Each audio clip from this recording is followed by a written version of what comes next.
It's Patrick at Pals. Jim, what are you tapping on? I've got this on this TR6? little TR6 that I'm working on here.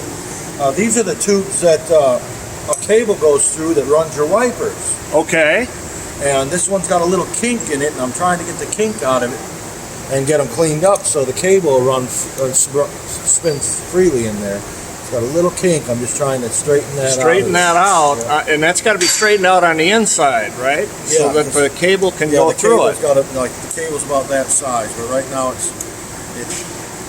hits that. So I'm just, And folks, you know, you look at a restoration like this, and this car has been, you know, if you followed the videos, you see it. It looks like we're in the same place we were for the longest time.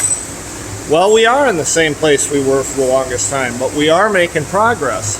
It's the little things like this that take time. And if this doesn't, if Jim doesn't do this work, the wipers will never work properly on this car. So these are the little things that the customer will never see that make the difference in a restoration.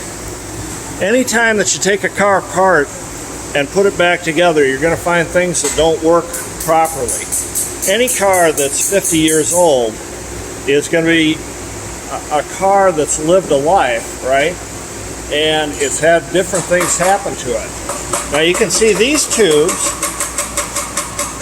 look real good. Jim's went all through them and renewed them, and they look good.